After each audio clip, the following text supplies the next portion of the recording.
So the sheath which is present in concentric layers provide insulation and is called as a neurulema. Now neurulema will always is always present outside the exolema or the membrane of the axon. Now the next thing to remember is that inner to the glia cell or the Schwann cell. So inner to the glia cell or Schwann cell, there is present myelin sheath. Myelin sheath is lipid rich layer. If this layer is present, the nerve fiber is called as the modulated, or also called as the, as per NCERT, myelinated nerve fiber. So remember that myelin, if the myelin is absent, then we will have only two structure, the exolema just surrounded outside by the neurulema. There is no such myelin sheath present around it. So if myelin is absent, then the nerve fiber is called as per NCERT, non-myelinated nerve fiber. Otherwise the next term is non-modulated nerve fiber.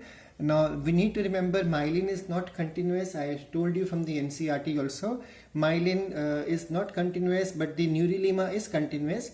And this myelin, wherever is absent, will have a gap. That gap is called as the nodes of Renwier, and these are rich in the ion channels. Now the role of these nodes we'll be understanding today in the class. So they are rich in the ion channels and they are more efficient in the impulse conduction. So those nerves which have nodes of Renwier, that means those nerves which are myelinated, they have a faster mode of conduction of impulse compared to those which do not have the nodes of Renwier.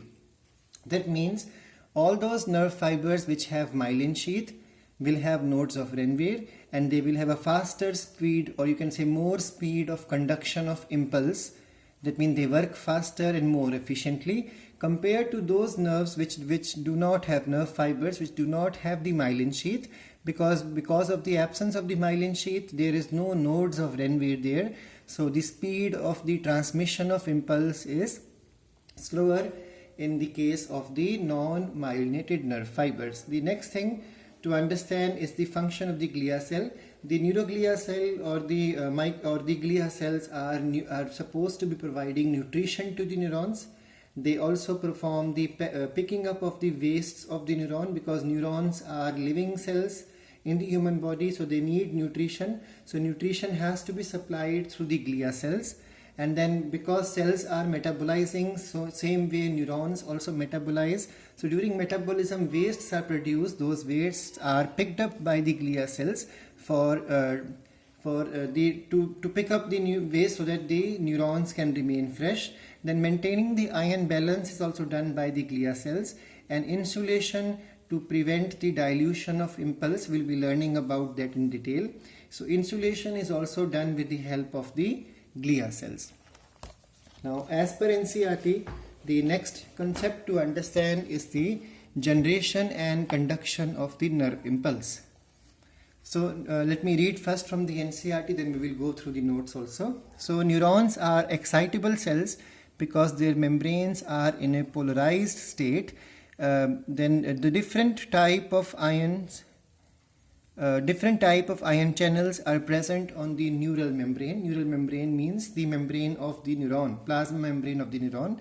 These ion channels are selectively permeable to different type of ions.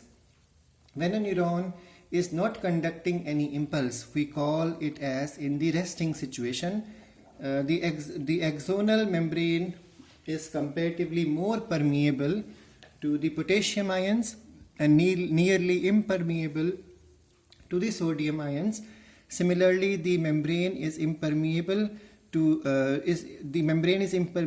the negatively charged proteins present inside the exoplasm. So when there is no message to be conducted, when the axon membrane, the neuron membrane or the neurulema is in the resting situation, the axon membrane is comparatively more permeable to potassium. So that's why potassium is present inner to the inside the neuron, inside the axon plasma.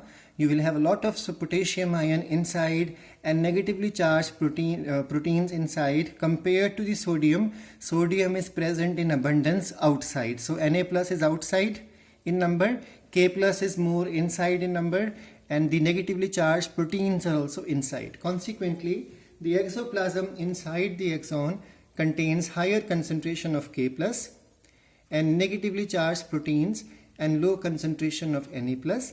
In contrast, the fluid outside the exon contains a low concentration of K plus and a higher concentration of Na plus, and thus forms a concentration gradient. Now, in this whole concept, what we can understand is that there is more sodium outside compared to the inside, and there is more potassium inside compared to the outside, and then these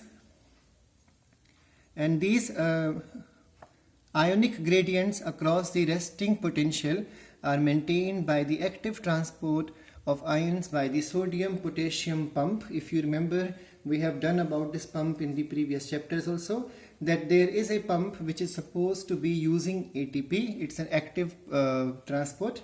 With the use of ATP, sodium is pushed outside and then potassium is pumped inside. So whenever this pump acts, it will use ATP, and whenever it consumes the ATP, it will cause 3 sodium ions to go outside and 2 potassiums to stay inside. From this you can make out 3 positives outside, 2 positives inside. So inside is comparatively less positive. And then we have already gone through the NCERT. It says there are negatively charged proteins also inside. Because of this, the net charge towards the inside becomes negative and net charge towards the outside becomes positive.